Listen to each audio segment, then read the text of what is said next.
Hey, welcome back to my channel. I turned 23 this week. It's still my birthday week and I'm having the best time. I'm having one of the best birthdays that I've ever had in my life. Hi guys, a little editor's note. My birthday was actually one entire month ago, so this video is very late. It took me a long time to get this out, but here we finally are. And despite it being so late, I really hope that you enjoy it. I'm now finally at a point in my life where I feel like I don't have any big major things that I need to fix. I'm so grateful for everything that I have. My past birthdays used to be pretty hard on me and I would pretty much cry every single birthday. This is one of the first birthdays where I did not cry. I did do a lot of self-reflection on my birthday, but it was not from a place of feeling like I was lacking so many things and feeling like there were just so many things that I didn't like about myself. All of the things that I reflected on and every single thing that I did felt so aligned with the person that I want to be. And one of the things that I wrote about in my journal as I was reflecting were a bunch of the life lessons that I've learned in the last 23 years. And I figured, let's make a video about it. Let me share the wisdom that I have gathered in these last 23 years with you. So just sit back, grab a cup of tea, and let's get into these 23 life lessons that I've learned before the age of 23. Kind of in line with what I said about feeling like a lot of the things that I've been dreaming about have been coming true. The first life lesson is that God never gives you a dream that could never come true. For a really long time, I felt like all of the things that I dreamed about were completely unattainable. And I found that that is just so not true. I believe that every single dream that you wouldn't have that dream if it wasn't actually something that could be so right for you. For example, one of my big dreams has always been to be a doctor. And despite me finding out that I have ADHD, it has been such an attainable dream for me. Ever since I actually gave myself the freedom to chase that dream, it has started to feel more and more attainable and more like something that I can actually do. The same thing goes with singing. I was so afraid to sing in front of people for so long, but I've always had this sort of vision in my brain that I could be really good at it and that I could be a great singer. And I finally faced my fear this year. And now all of a sudden that dream feels so much more attainable. Any dream that lives in your heart is something that is perfectly attainable for you so long as you believe that it is. The next thing I wrote down is that nothing is ever personal. Everyone that you encounter in life is always just speaking to themselves. People do their things because they do their things, and it's pretty much never about you. It's always about personal things that that person is going through. People being mean to you is also never personal. That is usually just because someone is going through a bad day. And once you stop taking things personally, you stop giving people the power over the way that you feel, and you stop giving people your energy just freely. And ever since I stopped taking things so personally, I have felt so much more confident in myself, and I actually have felt so much more loved by the people in my life, because I started to notice that people actually try their best to show up for me.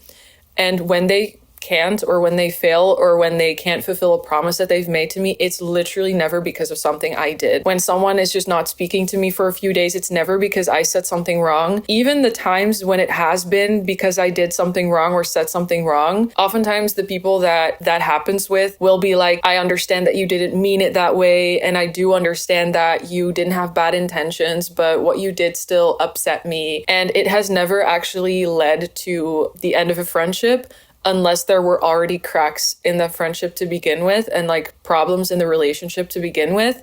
So do not take things personally. Things are literally never personal. The next one is that good things do not take time. We're all used to hearing that good things take a lot of time. That's the common saying, right? But what I found is that good things can happen to you so fast, and good new things can come into your life in a split second. And I know that this phrase is usually said in response to things that you have to work for, things that just take a long time. Like, for example, studying medicine takes a lot of time, or building financial abundance takes a lot of time. But there's also people for whom those things happen really, really fast. And in those cases, it's just a matter of alignment. When your energy is aligned to those good things, they can come into your life so fast. I've been quite recently adopting this belief that good things don't take time. I put it as a background like little widget on my phone, and I've just been working to internalize that belief because I don't think that good things need to take time. That immediately leads me into the next life lesson, and that is that you make the rules of your reality. I am writing the rule in my reality that good things don't have to take time for me. This is a big manifestation principle. If you believe something, that is the experience that you're going to have. And the rules that apply to most people in the world don't need to be the rules that apply to you in your life. Everybody's currently talking about how terrible the housing market is where I live. And those rules don't need to apply to you, and you can get housing easily. Adopting that belief and like being a bit delusional is actually going to be the thing that manifests those things into your life. The quality of my life has just improved so fast since I started to believe this. So that's why I wanted to impart the same wisdom onto you. The next one is that drinking water, eating well, sleeping, and exercising truly make the biggest difference in life. I remember when I was a teenager, those things would just make me roll my eyes so bad. I was depressed and I was anxious, and I just did not believe that those things would make a difference in that. But the doctor is right, guys. It actually has changed my life to prioritize what are essentially my basic human needs. I feel so much better in my body. My mental state is so much better. And for the last few weeks, I've actually been slacking on exercising a little bit, and I immediately notice it. I want to get back to that as fast as possible because let me tell you, taking those things seriously and making those things a priority is going to change your life for the better, I promise you. Number 6 is all good things are found outside of your comfort zone. I've actually filmed a whole video about getting out of your comfort zone, but I have not gotten around to editing and posting it yet. But what I can say about it now is that every single good thing that I have in my life right now, it took me stepping outside of my comfort zone and feeling a bit of fear before I could get it. I was in a choir for like a year and a half, and it was so terrifying to do that audition because I was so freaking scared of singing in front of people. But it was so worth it, and I had so much fun once I was in the choir. And most of the friends that I've made and most of the experiences that I've had have come from me stepping outside of my comfort zone. I actually used to have really bad social anxiety. I would not speak to people, and that meant that I would not meet new people. It also made me miss out on a lot of opportunities. And ever since I started practicing stepping out of my comfort zone, I have met so many really amazing people. I've been to so many really cool places. So yeah, every single good thing that you want or that you could have in life is outside of your comfort zone, and learning to step out of it has changed my life. The next one is that the opposite of depression is not happiness, it's expression. Learning this was so mind-blowing, actually, as someone who has struggled with depression in the past. What this has meant for me is that I prioritize my creative expression, and that I prioritize speaking out about what I'm thinking and what I'm feeling. And being on YouTube and being on social media is a big part of that. It's very much me expressing myself. And I feel like it has caused me to not fall back into depression as easily because I'm constantly expressing myself. I'm really making it a habit to constantly be creating. It really showed me the value of creativity because it always felt like something that I was just doing and that might be kind of a waste of time, but creativity is so essential to your happiness. The next one is you always get what you believe that you deserve. This goes both ways. If you believe that you deserve everything, you're going to get everything. And if you believe that you deserve nothing, you're going to get nothing. This is also a manifestation principle that I've learned recently, and it rings so true as well. I remember I was looking for a new place to live, and I really wanted to live by myself. I didn't want to live with roommates anymore. I remember looking at 2 different apartments, the one that I'm currently living in and a smaller one. And the smaller one was in a building that was the same type of building as the student housing buildings that caught on fire a few years ago. And the one that I'm currently living in is just bigger and it's nicer. And I just believed that I deserved this nice one. I don't remember where I got the audacity to believe that I was just gonna get this apartment, but I did. Even though I was not ranked as high in the list of people who had applied for this one, I still ended up getting it. And I'm so grateful that I believed in it. Believing that you deserve big things will get you big things, and believing that you deserve small things means that you will get small things. The next one is that desperate love is not actually love, but it's fear disguised as love. One of the things that I've learned about love recently, especially through difficulties in my relationship with my family, which I actually spoke about in a previous video, if you truly love someone, you want them to be themselves and you don't want to change anything about them, and you want them to thrive in the way that is best for them. And you also trust and believe that they know what is best for them. And I found that a true love is a really peaceful experience, and it's not something that makes you anxious or makes you doubt yourself or the other person. And it also is not meant to feel like this strong need for a certain type of connection or for a certain type of experience. If there's any feeling of need or desperation in love, then it's more of an attachment and it's not necessarily peaceful love. I feel so much more at peace being able to let go of a lot of the expectations that I have on people in my life. I feel like what creates a lot of like desperation in love is this sort of dependence on other people for your happiness. Working on my self-love has eliminated a lot of that in my life. The next one is that letting go is not the same thing as giving up. This is something I spoke about in the video where I talked about grieving your family when they don't accept you. This is so important in any type of situation where you are being constantly disappointed. Choosing to step out of that and choosing to let go of that, it does not mean that you're giving up. You are actually choosing yourself. If you were to stick around in a situation that's just not good for you, you are actually giving up on yourself, which is so much worse if you think about it. Sometimes choosing to step away and go through a process of grief is the most loving thing that you can do for yourself and also for the other person. You're actually not necessarily giving up on the other person by doing that.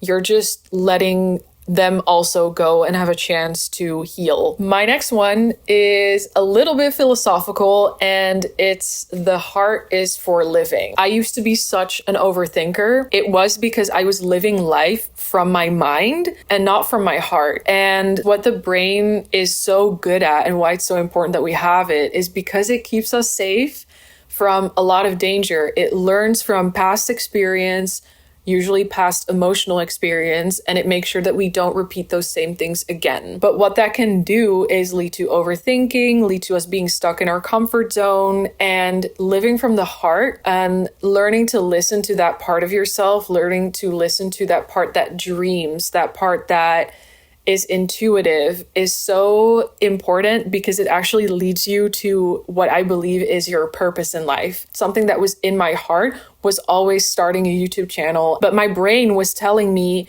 that's unsafe, you can't do that, you're gonna get judged and people are not gonna like you, or people are gonna like you and the success is gonna be too big and you won't be able to handle it.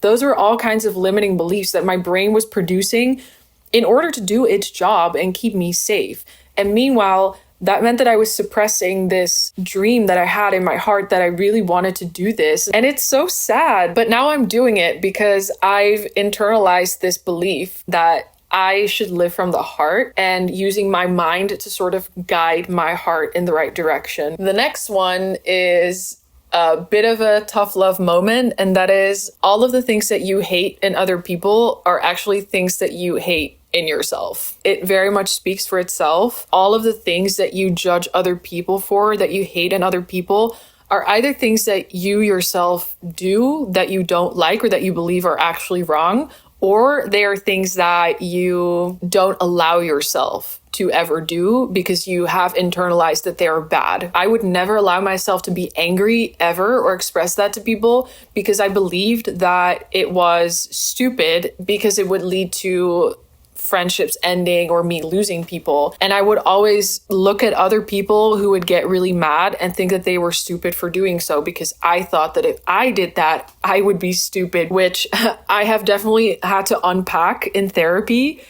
And thank God I did, because verbalizing your anger is so important. It's a way to set boundaries, and bottling up your anger never leads to anything good. The next one, we're on number 13, is that no one is out of your league. Absolutely no one. No one is out of your league until you believe that they are out of your league. Going into a conversation with someone believing that they are out of your league, and this can be in a relationship sense, in a dating sense, or it can be in a friendship sense. Going into the conversation with the person believing this will give off the energy that you are below them. It will kind of show in the interaction, and the other person will then interpret you as being below their league. It will basically already ruin your chances before you've even actually said anything. Approach every single person that you meet like an equal. Place yourself on equal footing with them, and they will also see you as though you are on equal footing, because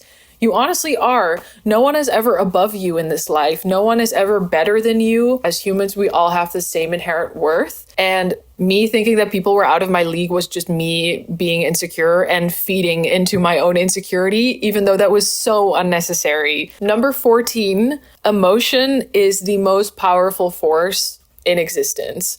We're going back to the manifestation principles. An emotionally charged dream, belief, or thought is one of the strongest things in this life, in this world. Our entire society is built off of people's strong dreams. That is the reason why we have so many awesome things. Every single book that I have on my shelf was someone's dream that they had a lot of strong feelings about. And every single thing that has happened in my life is because I had really strong feelings about it. And that extends to anger and sadness and more negative emotions, because I actually made it through high school on pure spite. I'll tell that story another time, but I made it through high school completely fueled on fear and anger. Was that great for my mental health? No. But did it work? Yes. And now I'm learning how to use more positive emotions to get the same result. I used to believe that I was over emotional, or that me having like really strong emotions due to also being neurodivergent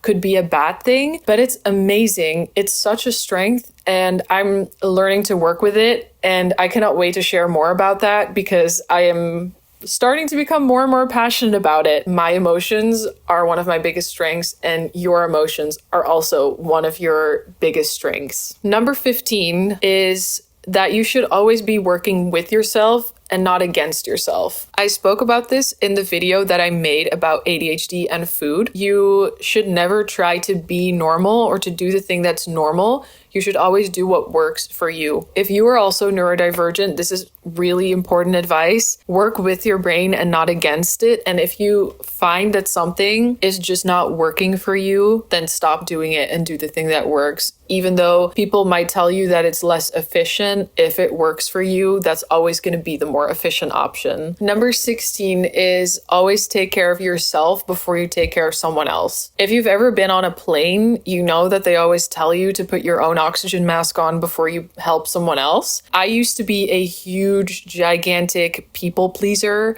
and that drained me so badly. And I'm expecting there to be some people pleasers in my audience. I feel like that is what I'm going to attract, so that I can tell you guys to stop being people pleasers and hopefully help you on that journey. It's not healthy. It just leads to emotional burnout. If you don't love yourself and you're going to try to love other people, you always are going to end up treating other people in the same way that you treat yourself. You might be saying like, oh no, but I'm so compassionate to other people, just not really myself. But there's an end to that. At some point you burn out, and then you're going to start being really shitty to the people in your life. It's happened literally to me. If I'm not taking care of myself, I become a really annoying person to be around. And so yeah, take care of yourself. Ooh, I love this next one. Number 17, problems always end up fixing themselves. Everything will always be fine in the end, and if it's not fine, then it's not the end. I'm currently writing my master's thesis. I'm currently doing research, and there's a lot of things that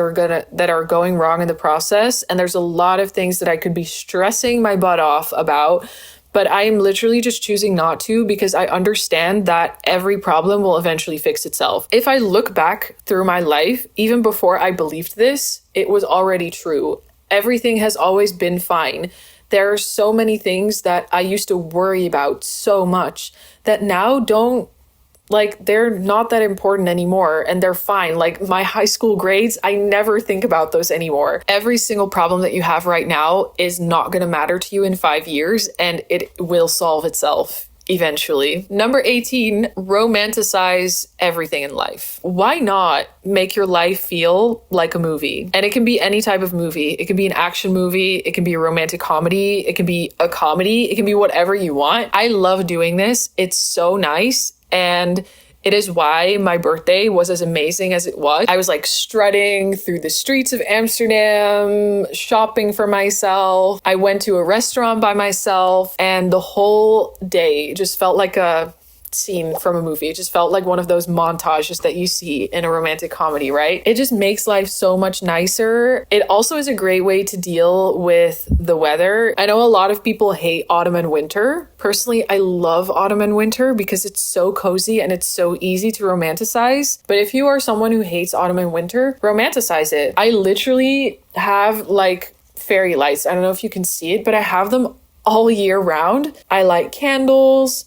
I do like self-care nights and everything. And I just make sure that my life is pretty and looks nice and is aesthetically pleasing. It makes me so happy. It's great for my mental health. And yeah, I'm never going to stop doing it. The next one, number 19, is that you should never ignore your instincts. I say instinct, but I also mean your intuition. Every single time in my life that I've ignored my intuition, something went wrong. This is a lot in reference to me dating people that I actually don't like, and my intuition was already telling me that I was not attracted to them or that they were not the right person for me, but I didn't listen to it. Always, it ended up being a disaster when I ignored that. The few times that I did listen to my intuition, it was so much better and it saved me so much trouble. So I've really learned to never ignore my intuition. Number 20, speaking is also gold. This comes from a saying that we have in Dutch, and I don't know if it also translates to English, but the saying goes, speaking is silver and being silent is gold. And the idea of it is sort of that it's better to be silent and to listen and to take in what other people are saying than it is to say your own thing. But I think that speaking is also gold. And this also goes back to the opposite of depression being expression. It is so important to express yourself, and it's so important to say what you believe and to use your words because they're so powerful. I truly see words as spells and language as something that is so magical, and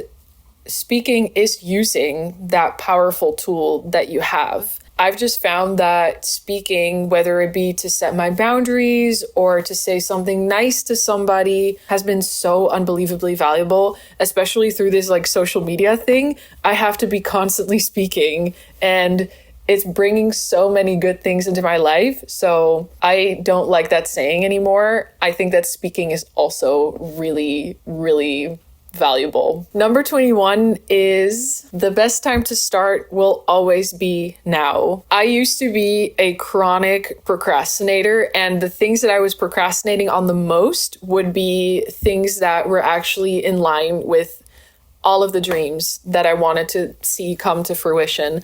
I would procrastinate on studying. I would procrastinate on making videos. But the best time to start doing anything is now.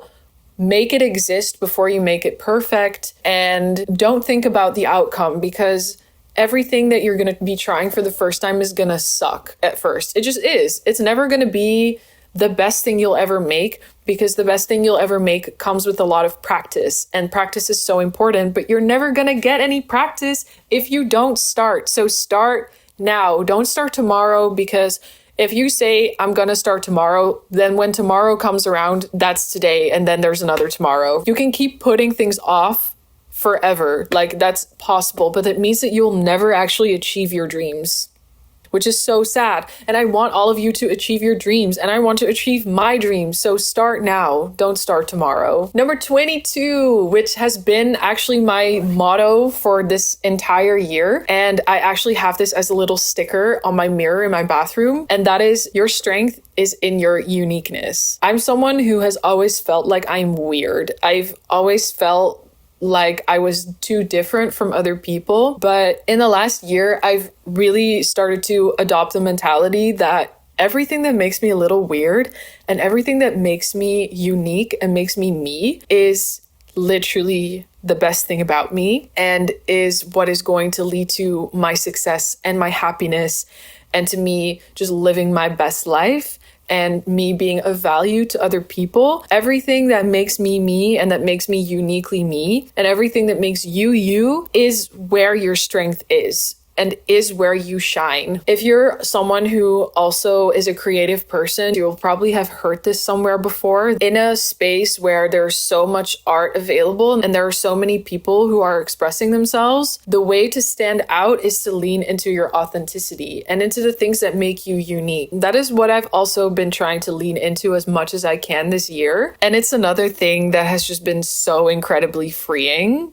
to just let myself be my weird self in the best way possible. And it also allows people to actually meet the real me and then for me to build connections based off who I actually am instead of presenting the polished version of me and then always feeling like people don't really know the real me. Everything that makes you you is the best thing about you, and your strength is in your uniqueness. The final one is another manifestation principle. The way you look at life is the way life looks at you. I used to look at life as though it was hard. I used to look at life as though it was unfair. I used to see life as something that was just constantly trying to beat me down. And I was seeing the world as though I didn't fit into it and I wasn't good enough for it. And ever since I started to see the world as good and the world as colorful and beautiful and as a place where I can belong, that is exactly how I felt. And those are the experiences that have been reflected back to me. It's really been so helpful for me to look at the ways in which I make my own life harder for myself by viewing life a certain way and changing those beliefs. That was everything that I have. I have about 30 seconds left before my camera memory is full, so I'm gonna make this ending really quickly. Thank you so much for watching if you've made it all the way to the end. I'd love to hear in the comments from you what your favorite lesson was, and I really hope to see you in the next video. I loved filming this one. Here's to another year of learning great life lessons and just growing more and more into the best version of myself. All right, bye!